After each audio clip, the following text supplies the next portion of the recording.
After I wrote the story of Dry Well, about 3 months later, a group called the Shanghai Caring Committee and coming to visit us on behalf of our parents in Shanghai. That's the name, just the name. But I never could imagine that they were also had a secret mission and to divide and conquer us in order to further brainwash and reform us. So that day, I just got off the work from the rice field and I went home. And the old Chen, one of the committee member, was already waiting for me outside of the bamboo house where we lived. He said that to me with very serious expression. He said, "Little Belle, I have an important matter. I have to talk to you." My heart certainly sank. And just like a hit by the lightning, I sensed the hurricane is coming. And they must search my bed and found the story I wrote hidden in my pillowcase. Before I leave in Shanghai, and my father made me promise 3 things. First, every letter I wrote to anyone should be copied from Chairman Mao's quotations. The longer, the better. Second, the radio my brother spent 2 months' wages bought for me. That has the most sensitive shortwave.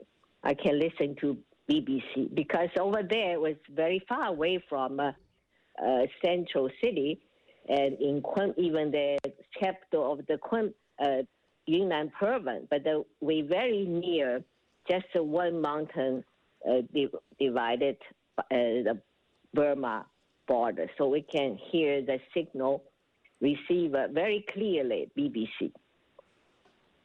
And so my father told me, promise not to, every time I listen, I dial it back, and after listening. That's number 2. Number 3, if anything unbearable things happen to me, make me feel so awful, just go somewhere, no one else there. You can scream or crying, but never write anything down. But at that time, I was a very young, naive, and emotional girl and teenage. So I feel that my thoughts were like the morning mist in the valley. Every morning before the dawn, my thoughts began to condense and fancying away. When the sun came out, it disappeared without a trace. So I can't help but I wrote it down, my thoughts. Since I left that deep, dark, old dry well, and those girls heartbroken, weeping, and their parents devastating, crying, almost always, I can hear that. And I imagine in my nightmare, they were struggling, climbing out of that suffocated then, that old well, and climbing back. So I just cannot not to write it down. So I did. I think the sympathy and the conscience and urging me to write this story, and I hide it in my pillowcase. I believe one of these days I can find somebody I can trust and take to the Kunming or Shanghai and to give it to their parents. But those Shanghai Caring Committee, they call Caring Committee coming, and they search everybody's bed and pillows and mattress, everything, and try to find the correspondence and from the letter from my parents and from friends, and anywhere else. And our diary or whatever, we write it down. So they try to find some, anti-revolution people. So have these critical meetings. And so that way we can be more obedient and to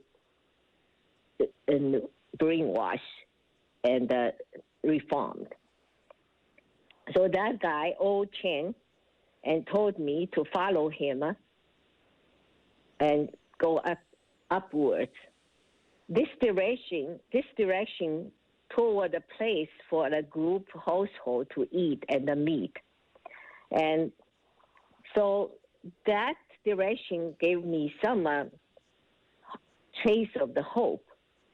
And seems like they are willing to resolve this issue internally.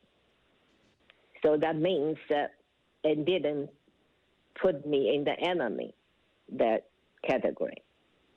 But after took a few steps, he stopped, certainly. He said, oh, it's the wrong way, he said that to himself, and I turned the direction, started to walk down. My heart was tightened again. And the lower right-hand side is the camp headquarters. I have seen them, those communist officers torturing and so-called class enemies and tying them up or hanging them on the trees. So my legs started to weaken and my feet slowed down involuntarily. Old Chen turned around and asked me, what's the matter with you? I didn't dare to look at him, but stare at my own muddy feet and replayed, I forgot to wash my feet. He said, don't worry about that. He's kind of lost his patience and rushed me to walk fast. After a few minutes, I couldn't believe my eyes and I realized the camp headquarters already behind us. But another inexplicable fear is coming. And where he's taking me? Maybe there could be that police car of the Public Security Bureau has been waiting at the road. And at that time, I already heard lots of tragedies. For instance, an outspoken woman being in jail, being gang raped, and surgically removed her vocal cord to stop her talking permanently. And also knew that another 19 years old student being executed was just writing a reversal of the context to oppose Mao's class origin theory. Thinking about the present and execution, my heart began trembling, and my legs became stiff from the weight. Feels like every step is walking to the execution ground. And I still wondering and scared, thinking where he's taking me. And that part of a story I will tell you next week.